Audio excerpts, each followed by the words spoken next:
Et bonjour, me revoilà de retour. Alors il semblerait qu'il y a du soleil aujourd'hui, je sais pas jusqu'à quand ça va durer, donc je peux être dans je peux peut-être tomber dans la pénombre d'ici peu.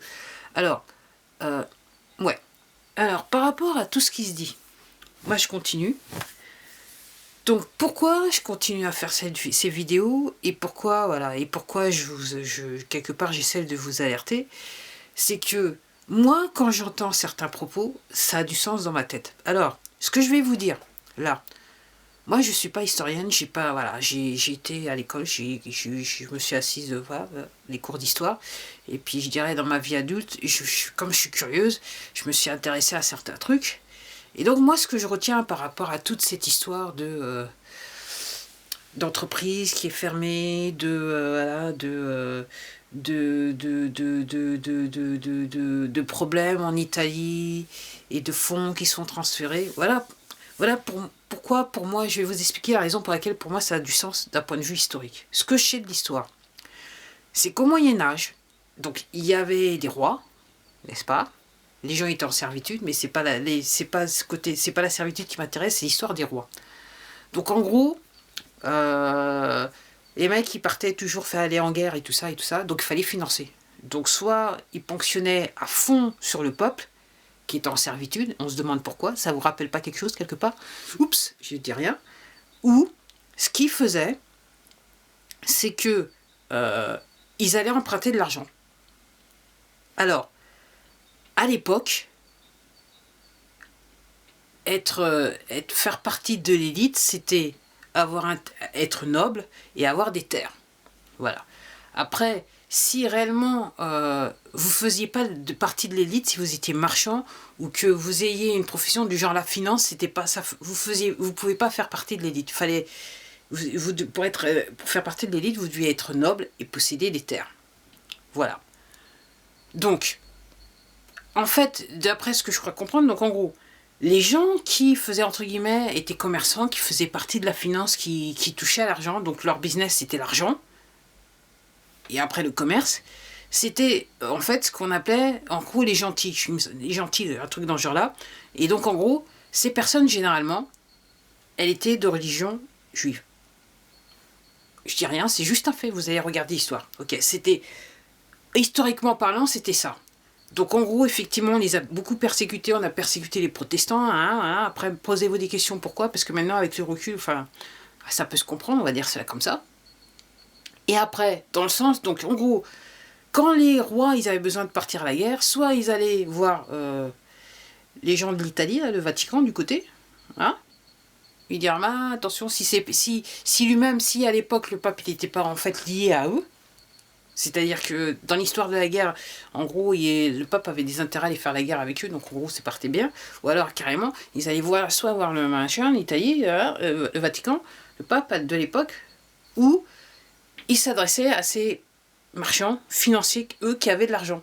L'argent sous forme d'or, qui avait des valeurs, qui pouvaient, entre guillemets... Donc en gros, ils prêtaient ces gens-là, ces commerçants, ces financiers, ils prêtaient de l'argent à la royauté. Ok. Et donc en gros, soi-disant l'élite de l'époque, en gros, ils étaient toujours endettés. Parce qu'en fait, comme voilà, ils vivaient lavishement et tout, enfin, ils vivaient bien et tout ça. Donc en gros, ils étaient toujours endettés. Donc, dans le temps, quand vous savez ça, quand vous connaissez cette partie de l'histoire,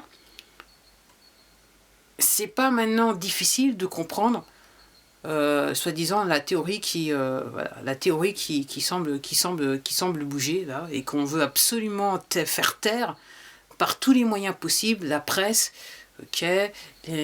la presse, les plateformes de réseaux sociaux, on veut faire taire cette théorie, mais pourtant ça a du sens. Quand vous connaissez cette partie de l'histoire, vous comprenez ce qui se passe et ce que certaines personnes sont en train de vous dire. C'est aussi simple que ça.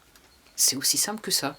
Donc effectivement, donc les banques centrales sont des banques privées, appartenant aux héritiers de ces personnes droit au Moyen-Âge, entre guillemets, quelque part, hein, en sachant que aussi au 19e siècle, vous avez je crois qu'il me semble qu'il est allemand, hein, donc Rothschild, donc ce monsieur, donc à un moment donné, il s'est dit, ok, pour tout gérer bien, en gros, il avait 5 garçons, il les a envoyés quasiment dans les 5 continents, enfin 5 coins du monde que lui jugeait important à l'époque. Et ces cinq garçons ont créé des entreprises, ont créé des entreprises commerciales et financières. Et pour certains d'entre eux, ils ont été anoblis, nommément, donc je crois comprendre, en Angleterre et en France. Ok. Et donc, en gros, cette famille, elle a créé un réseau. Donc ça date du 19e siècle. On fait un grand saut du Moyen-Âge au 19e siècle. Ok. Et donc, ces personnes, jusqu'à ce jour, elles se sont... alors, certaines sont anoblies, certes. Ces familles se sont anoblies, certes. Mais ces personnes, à la base, leur cœur de business, c'est la finance, c'est l'argent, c'est le prêt de l'argent aux autres. C'est ce que je veux dire. Donc ça n'a pas changé du Moyen-Âge à 1 et en passant au 19e siècle, entre guillemets, ça n'a pas changé. Alors, dans l'état actuel des choses, si vous vous renseignez sur ces familles, vous allez découvrir que, en gros, voilà, ils sont toujours dans le prêt de l'argent. Seulement maintenant, c'est des prêts d'argent aux États qui font que les États sont... Voilà. Donc les États, en fait, ils remplacent quelque part les rois du Moyen-Âge, si vous voyez ce que je veux dire. Donc en gros, effectivement, moi, quand on me... Avec les connaissances que j'ai acquises dans le temps, moi, maintenant, quand on me présente effectivement ces informations, effectivement, moi, je tilte. Je vois les informations, je tilte. Je me dis, au début, je me disais, commencer. Et après, voilà, j'ai eu des bribes de souvenirs qui ont fait que moi, effectivement, j'ai commencé à mettre un puzzle ensemble. Donc, en gros, vous pouvez croire ce que vous voulez. Hein. Comme je dis, ce qu'on est en train de vivre, c'est pour que les gens comprennent comment on est bien dans le caca, mais dans le caca profond. C'est aussi simple que ça. Donc, encore une fois, il y a des gens qui ne vont pas comprendre, qui ne comprendront jamais, et puis il y en a d'autres qui vont commencer à comprendre. Parce que là, maintenant, on est dans une situation, donc, je dirais, les pièces sur l'échiquier ont un petit peu bougé. On est dans une situation où, de toute façon, ça va être pire pour le citoyen moyen, y compris en France. En sachant que derrière, il y a des gens qui regardent et des gens qui nous veulent du bien. Donc en gros, tant que la population lambda, là je vais juste me limiter à la France, ne bouge pas, donc en gros on va quelque part subir pour qu'on puisse comprendre. Et c'est pareil aux États-Unis, ils sont en train de subir pour que une grande majorité des Américains puissent comprendre. Alors il y en a 75 millions, ils ont compris, bien que là maintenant il y en a certains qui perdent la foi. Mais il y a je dis 75 millions, je parlais des 75 millions de votants, mais normalement c'est une population de 356 millions. Donc vous voyez ce que je veux dire. Donc 75 millions, c'est pas tout à fait assez pour que les gens puissent comprendre. Donc effectivement, pour des personnes comme moi, ça paraît logique que maintenant, voilà, normalement les rideaux devraient être tirés, il devrait y avoir des arrestations, des choses qui se passent. Mais clairement, on est dans une situation maintenant où la majorité de la population, elle ne comprend pas ce qui se passe. Et donc moi, c'est pour ça que je vais continuer à faire des vidéos, parce que d'un autre côté, et c'est pas aidé, les gens ne comprennent pas, parce que la presse est dans le coup. Donc la presse vous raconte tout et n'importe quoi. Et comme elles savent partir, comme la presse, entre guillemets, ces gens-là, c'est l'opération Mockingbird de l'agence aux 3 lettres, ces gens-là vous ont mis depuis des générations, nous ont mis depuis des générations dans l'histoire d'optique, métro, boulot, dodo. Bon, je sais qu'il y a quelques siècles de ça, le métro, il n'existait pas encore, mais bon, vous allez me pardonner quand même. Donc en gros, parce que vous êtes je dirais sur ce rail, effectivement, vous n'avez pas trop le temps de vous poser, de vous renseigner, parce que vous arrivez chez vous, vous êtes complètement épuisé, il faut s'occuper de la famille, tout ça, voilà. Puis il y a des tas de courriers qui arrivent, qui vous demandent de l'argent et compagnie, il faut payer, machin. Donc en gros, vous n'avez pas trop le temps de vous poser des questions. Donc c'est quelque part le problème, et c'est ce qui fait que la presse a cette légitimité qu'elle est en train de perdre doucement. Et même les gens qui commencent à comprendre que il se passe quelque chose avec la presse, ils sont pas, comme je vous le disais lors de précédentes vidéos, ils n'ont pas encore tout le puzzle encore. Il y a des éléments, mais il n'y a pas tout le puzzle. Et je vois, il y a des gens qui comprennent ce qui se passe, et qui, entre guillemets, voudraient faire avancer les choses, mais ils n'ont pas tous les éléments. Donc ceux qui ont perdu la foi, c'est des gens qui n'ont pas tous les éléments. Mais une fois que vous comprenez tous les éléments, effectivement, c'est clair comme l'affaire, elle est claire comme de l'eau de roche. Donc, je crois que je vais m'arrêter là. Donc, par rapport à ça, encore une fois, c'est une vidéo pour les gens qui ont suivi les autres vidéos que j'ai mis, parce que là, comme je dis, Je me souviens au tout début, il y a une personne qui m'avait demandé, mais c'est quoi là, qu'est-ce que vous voulez dire? Voilà, je lui ai dit, ouais, c'est un peu compliqué parce que c'est de la géopolitique, c'est de la politique, c'est de l'histoire, c'est un truc, voilà, c'est compliqué à résumer en moins de 2 minutes, quoi, top chrono. Voilà, il faut réellement comprendre et effectivement, et je dirais que, ben, alors, je portais préjudice à personne, mais c'est vrai que si vous n'êtes pas du genre curieux, que vous vous renseignez pas et que vous voyez pas plus loin que le bout de votre nez, effectivement, tout ce que je peux vous raconter, ça vous paraît, ça paraît trop compliqué. Mais effectivement, ceux qui ont des éléments, et je me dis, c'est curieux, c'est que quand je retourne et je regarde un petit peu mon existence de ces dernières années, en gros, c'est comme si quelque part je m'étais préparé à ce moment précis. Et là, je me sens entre guillemets équipé. J'ai eu des informations le long de mon, voilà, tout au long de ces années qui font que là maintenant je suis équipé sur ce moment. Et effectivement, pour moi, ça a été me poser la question. Quand on m'a dit il faut se confiner, je me suis dit mais c'est quoi cette histoire de vaccin? Et c'est ce qui a fait spiraler pour moi le truc. Parce qu'avant, j'étais pas, voilà, ça me posait pas plus de problèmes que ça, ce que je vivais, ce qu'on nous faisait vivre. Mais là, une fois que le vaccin, là, je me suis dit, je vais me poser des petites questions quand même. Je vais utiliser cette plateforme et en cherchant, en grattant, ben, je suis tombée sur toute l'affaire. Et là, maintenant, effectivement, je vous fais des vidéos parce que là, voilà. Donc j'ai compris ce qui se passe. Donc voilà. Donc et comme je dis, pour un certain groupe de personnes, c'est plus facile de dire que il y a des gens qui racontent tout et n'importe quoi, parce que ça sert leur but final. Et puis d'autres, de toute façon, ils veulent pas se prendre la tête, quoi. Ils veulent que tout soit fait pour eux et que voilà, que la vie est bien et que voilà, on leur a dit la vie c'est ça et eux ils vont dire la vie c'est ça et tout va bien, quoi. Donc encore une fois, c'est à vous de voir.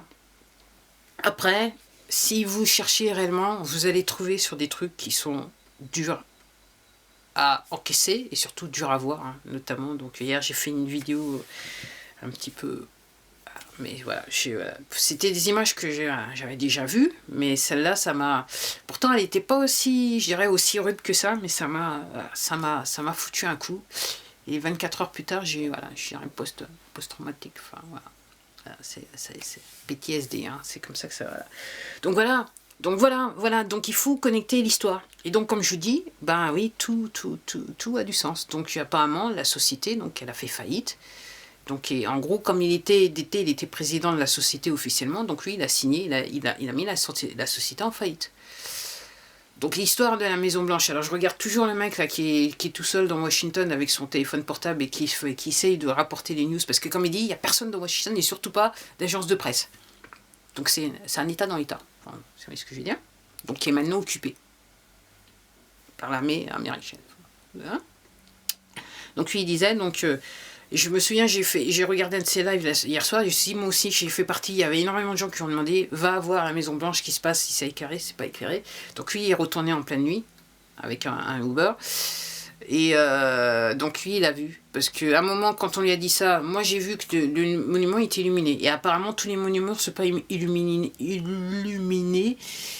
dans la ville de Washington, et c'est bizarre. Mais voilà, et après, on lui a demandé, il y a beaucoup de gens qui ont demandé, il n'y a pas que moi, et il est retourné, et il a vu que c'était peu ou pas éclairé, et après apparemment il y a une personne des services secrets qui est arrivée, qui le voit, et lui a dit que normalement entre 10h et minuit c'est pas éclairé. Mais moi ça me paraît bizarroïde cette affaire, en sachant que hier soir, j'ai recherché, quand je lui ai mis le message, après, quand j'ai mis un commentaire, j'ai recherché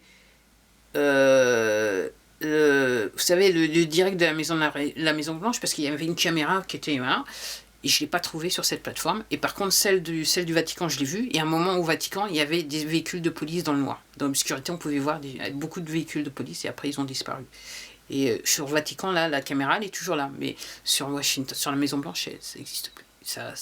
Moi, je ne l'ai pas trouvé. Donc, si vous avez un lien, vous pouvez le trouver sur cette plateforme. Vous mettez le lien dans les commentaires, je vous remercie beaucoup. Bon, voilà, c'était tout pour moi. Comme d'hab, voilà, donc moi je vais continuer jusqu'à temps que, comme je dis, qu'on nous apporte les bonnes informations, quoi. Donc effectivement, il y a des gens qui sont en train de vous dire, parce qu'effectivement c'est très important, que tout ça c'est pas vrai.